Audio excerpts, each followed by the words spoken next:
Amruthaveni lice kit presents daily news പ്രഭാത വാർത്തകൾ powered by Pulimoottil silks KSFE in association with Joy Alukkas. ഇത്തവണ first അടിക്കില്ലേ നമ്മള്?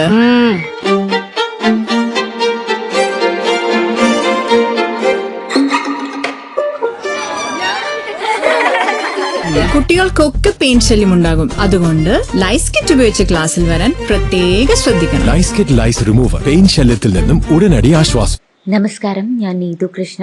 Daily ന്യൂസിന്റെ പ്രഭാത വാർത്തകളിലേക്ക് സ്വാഗതം. ഇന്ന് മെയ് 28 വ്യാഴാഴ്ച. ഇന്ന് ബലിപെരുന്നാൾ. ഏവർക്കും ബക്രീദ് ആശംസകൾ. ഇന്ന് സായാഹ്ന വാർത്തകൾക്ക് അവധി. തിരുവനന്തപുരത്ത് ED ഉദ്യോഗസ്ഥരെ ആക്രമിച്ചതിന് കണ്ടാലറിയുന്ന 300 പേർക്കെതിരെ വധശ്രമത്തിന് കേസ്. 8 പ്രതികൾ അറസ്റ്റിൽ. 6 പ്രതികളെ CPM പോലീസിന് വിട്ടുകൊടുത്തിരുന്നു. DYFI നേതാവ് ശ്രീജിത്ത്, SFI സംസ്ഥാന സെക്രട്ടറി PS സഞ്ജീവ് എന്നിവരെ പോലീസ് അറസ്റ്റ് ചെയ്തു. മറ്റ് പ്രതികളെ കൂടി ഉടനെ പിടികൂടുമെന്നും പോലീസ്. വീണ വിജയനെതിരായ മാസപ്പടി കള്ളപ്പണം വെളുപ്പിക്കൽ കേസിൽ നിർണായക രേഖകൾ പിടിച്ചെടുത്തെന്ന് എൻഫോഴ്സ്മെന്റ് ഡയറക്ടറേറ്റ്. വീണ വിജയന്റെ ബാങ്ക് അക്കൗണ്ട് മരവിപ്പിച്ചു. വീണ വിജയൻ 1.78 കോടി രൂപ കൈപ്പറ്റിയെന്നാണ് കേസ്. പ്രതിപക്ഷ നേതാവ് പിണറായി വിജയന്റെ വീട്ടിലും എക്സാലോജിക് ഓഫീസിലും അടക്കം 12 ഇടങ്ങളിൽ നടത്തിയ പരിശോധനയിൽ ലഭിച്ച രേഖകൾ പരിശോധിച്ചു വരികയാണെന്നും എൻഫോഴ്സ്മെന്റ് അറിയിച്ചു.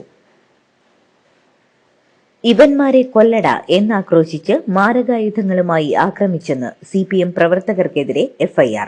പ്രതികൾക്കെതിരെ വധശ്രമത്തിനും ഔദ്യോഗിക കൃത്യനിർവഹണം തടസ്സപ്പെടുത്തിയതിനും കേസെടുത്തു.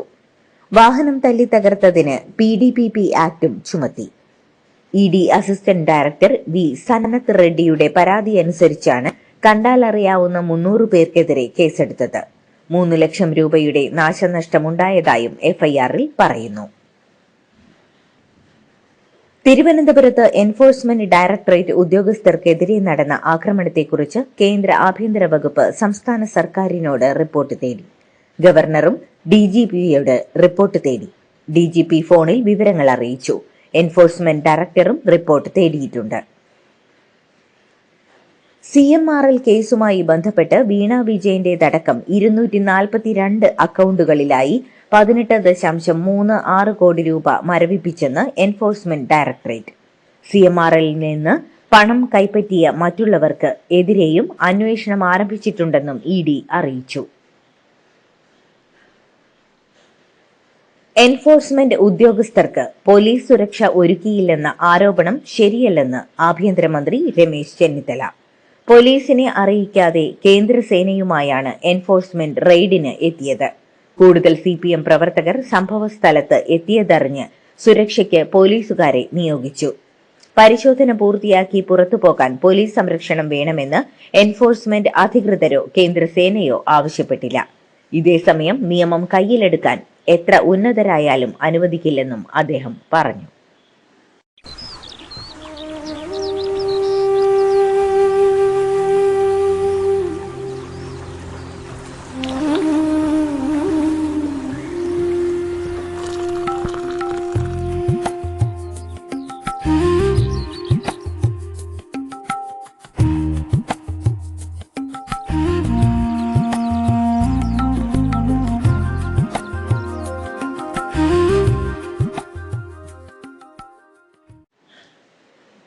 തിരുവനന്തപുരത്ത് പ്രതിപക്ഷ നേതാവ് പിണറായി വിജയന്റെ വീട്ടിൽ റെയ്ഡിനെത്തിയ ED ഉദ്യോഗസ്ഥരെ ആക്രമിച്ച കേസിലെ പ്രതികളെ വിട്ടുതരണമെന്ന് പോലീസ് CPM നേതൃത്വത്തോട് ആവശ്യപ്പെട്ടു. പ്രതികളുടെ ദൃശ്യങ്ങളും പേരും പോലീസ് CPM നേതാക്കൾക്ക് കൈമാറി. മുൻ കൌൺസിലർ ആറ്റുകാൽ ഉണ്ണി, പാളയം സന്തോഷ്, ആദർശ് എന്നിവരുൾപ്പെടെ 12 പ്രതികളുടെ ചിത്രങ്ങളാണ് പോലീസ് കൈമാറിയത്. പ്രതികൾ ഒളിത്താവളമാക്കിയ CPM പാളയം ഏരിയ കമ്മിറ്റി ഓഫീസിനു മുന്നിൽ പോലീസും CPM പ്രവർത്തകരും തമ്മിൽ സംഘർഷം. 4 പേർ അറസ്റ്റിൽ.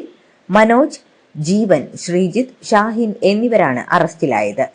പാർട്ടി ഓഫീസിൽ ഒളിപ്പിച്ച പ്രതികളെ വിട്ടുതരണമെന്നാവശ്യപ്പെട്ട് പോലീസ് പാർട്ടി ഓഫീസ് വളഞ്ഞതാണ് പ്രകോപന കാരണം. പോലീസിനെ CPM പ്രവർത്തകർ പാർട്ടി ഓഫീസിലേക്ക് പ്രവേശിപ്പിച്ചിരുന്നില്ല. തിരുവനന്തപുരത്തെ പിണറായി വിജയന്റെ വീട്ടിലെ റെയ്ഡ് പൂർത്തിയാക്കി മടങ്ങിയ എൻഫോഴ്സ്മെന്റ് ഉദ്യോഗസ്ഥർ സഞ്ചരിച്ച 3 ടാക്സി കാറുകൾ വീടിന് മുന്നിൽ തടിച്ചുകൂടിയിരുന്ന CPM പ്രവർത്തകർ അടിച്ചു തകർത്തു. അക്രമത്തിൽ ഉദ്യോഗസ്ഥർക്ക് പരിക്കേറ്റു. കല്ലും മരക്കഷ്ണങ്ങളും കുപ്പിയും കൊണ്ട് വാഹനങ്ങളുടെ ചില്ലുകൾ തകർത്തു. കണ്ണിന് പരിക്കേറ്റ ഒരു ഡ്രൈവറെ ആശുപത്രിയിൽ പ്രവേശിപ്പിച്ചു. എൻഫോഴ്സ്മെന്റിന്റെ 8 മണിക്കൂർ നീണ്ട പരിശോധനയ്ക്ക് പുറകെ മുഷ്ടി ചുരുട്ടി പ്രവർത്തകരെ അഭിവാദ്യം ചെയ്യുന്ന ചിത്രം ഫേസ്ബുക്കിൽ പോസ്റ്റ് ചെയ്ത് പിണറായി വിജയൻ ഇതൊരു തുടക്കം മാത്രമായേ കാണുന്നുള്ളൂവെന്നും ഇത്തരത്തിലുള്ള നടപടികൾ കൊണ്ട് തളർത്താമെന്ന് വ്യാമോഹിക്കേണ്ടതില്ലെന്നും പിണറായി വിജയൻ വീടിനു മുന്നിൽ തടിച്ചുകൂടിയവരോട് സംസാരിക്കുകയായിരുന്നു അദ്ദേഹം. കോൺഗ്രസ് പിന്തുണയോടെ കേരളത്തിൽ CPMനെതിരെ BJP നടത്തുന്നത് രാഷ്ട്രീയ പകപോക്കലാണെന്നും ഇത്തരം ഭീഷണികൾ ഒരു കാലത്തും CPMന് മുന്നിൽ വിലപ്പോകില്ലെന്നും CPM സംസ്ഥാന സെക്രട്ടേറിയറ്റ്.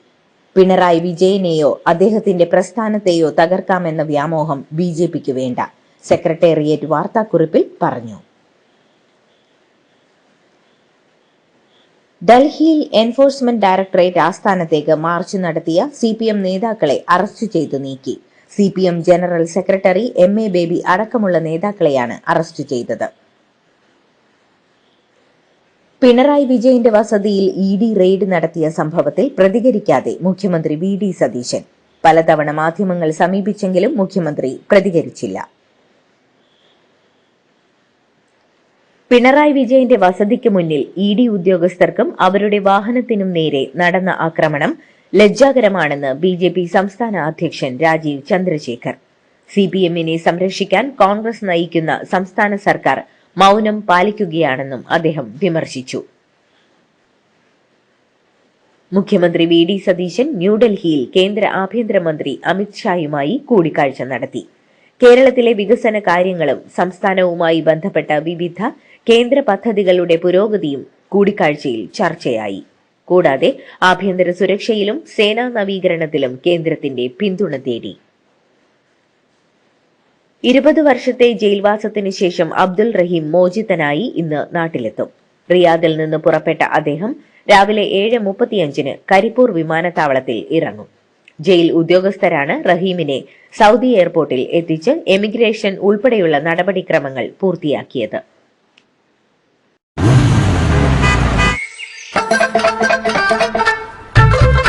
എല്ലാവർക്കും വന്നു ഡാൻഡ്രഫ്, എന്തു ചെയ്യും ചേട്ടാ? പേടിക്കണ്ട, ഇവിടുണ്ടല്ലോ ഡാൻഡ്രോഫിറ്റിൻ ഓയിൽ. ഉടനടി മാറും ടാരൻ, ഉപയോഗിക്കൂ വേഗം. അമൃത്വേനി ഡാൻഡ്രോക്വെറ്റ്, the ultimate dandruff solution. 4 പേരെ സുപ്രീം കോടതി ജഡ്ജിമാരാക്കാൻ കൊളീജിയം ശുപാർശ. സുപ്രീം കോടതിയിലെ സീനിയർ അഭിഭാഷക വി മോഹന അടക്കമുള്ളവരെയാണ് കൊളീജിയം ജഡ്ജിയാക്കാൻ ശുപാർശ നൽകിയത്.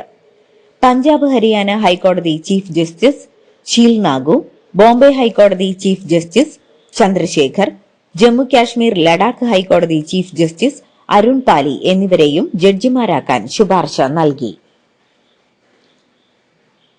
തമിഴ്നാട്ടിൽ ഗോവധം പൂർണ്ണമായി നിരോധിച്ച് മദ്രാസ് ഹൈക്കോടതി ഉത്തരവിട്ടു. ബക്രീദിന് പൊതുവിടങ്ങളിൽ കന്നുകാലി കശാപ്പ് അനുവദിക്കരുതെന്ന് ആവശ്യപ്പെട്ട് നൽകിയ ഹർജിയിലാണ് അസാധാരണ ഉത്തരവ്. ബക്രീദിന് മാത്രമല്ല, ഒരു ദിവസവും ഗോവധം പാടില്ലെന്ന് ചീഫ് സെക്രട്ടറിയും ക്രമസമാധാന ചുമതലയുള്ള ADGPയും ഉറപ്പാക്കണമെന്നും കോടതി.